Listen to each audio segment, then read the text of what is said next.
Hello, I'm Diane from Millhouse Quilts, and today I brought along an exciting new quilt. My friend Irene showed this to me a couple days ago. She had just gotten it back from the quilters, and I thought, wow, I really like that idea. It is so simple. It is a block made up of 2.5-inch squares sewed together, alternating by a solid block. And I thought, let's try that. I had just bought a molded jelly roll, which is 40 2.5-inch strips, and then I had bought assorted yardage of some of the fabrics that went with the line. So I thought, let's get started.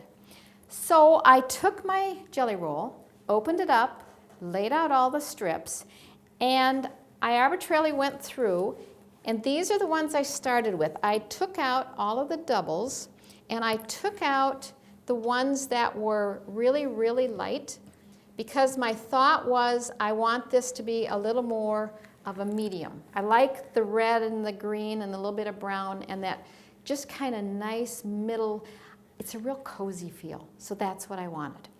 Okay, so I started making some blocks and they're really pretty simple. I cut my strips, I cut 2.5-inch pieces off of them. And because this was pre-cut, it comes with part of the pinked edge. So when you sew two things together with the pinked edge, the tip of the pinking lines up with the cut edge. So I altered that around so you could see. So that way you get the accurate 1/4-inch seam and everything comes out the right size. So I sewed them in pairs of 2, sewed 2 pairs of 2 together into 4, made 2 strips of 4, and made a block which is 4. So there's 16 squares in here. They will be 2 inches when they're sewn together. Now I was working on this just before we were watching our granddaughters for the afternoon. So I thought, I'm going to call this Watching the Grandkids, because 2 times 2 is 4, that's the parents. 2 times 4 is 8, that's the grandparents. The block that goes between is cut 8.5 inches. So with that little intendo in mind, the more I did it, the more I liked it. And I thought, hey, I think I want to make a bed quilt out of this. Well, then I had to stop and figure out, do I have enough fabric? Can I do this? So I did a quick calculation, and I can get 16 2.5-inch squares out of one strip. Now I started with 40 in my jelly roll. I had used 23. If I get 16 cuts out of a strip, and there are 16 squares in a pattern, in a block, I can basically figure that one strip equals one block. So to make it bed size, this would give me 23 blocks, and if I alternate them, that would be 46 if I had 23 of the solid. That's not quite enough.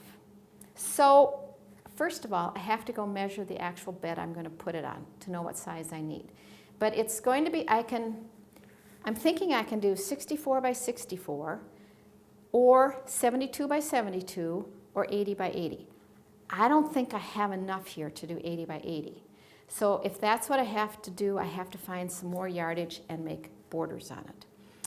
If I make it 64 by 64 or 72 by 72, I think I can do it alternating blocks. But I'm going to have to go back and re-look at these ones that I kicked out. I will put in quite a few of them. I'll take all the doubles. I think I don't want to use the solid light ones, because when I look at the blocks, I like the sparkle of the light, but I think a solid white one would stick out too much, and I want the more medium feel. I can cut some yardage on some of the others, and I can go more dark if I want to. But I will take the strips I didn't use, probably 7 or 8 of them, maybe 9, and then I will cut some more strips as I need to. Now this is the red that I have been alternating. I don't have enough to make 80 by 80. That I figured out. This brown one is a real nice companion. So right now I have 2 thoughts in my mind. First of all, I'm going to see if I can get more red. That's the easy one. If I can't, I'm going to use this brown one. And then I could alternate. I could have every other solid block. I could go red, brown, red, brown. That could be Grandma and Grandpa. Or I could have a row of red. This could be a row of brown. Or I could put all the red in the middle, and I could have the whole outer border be the brown. So this is what I love about quilting. You got to use your brain. You got to think. There's so many options out there. So at this point, all I know is it's going to end up as a bed quilt. What size isn't sure, and what the alternating blocks are isn't sure either. But it's going to be awesome, whatever it is. Happy quilting from Millhouse Quilts.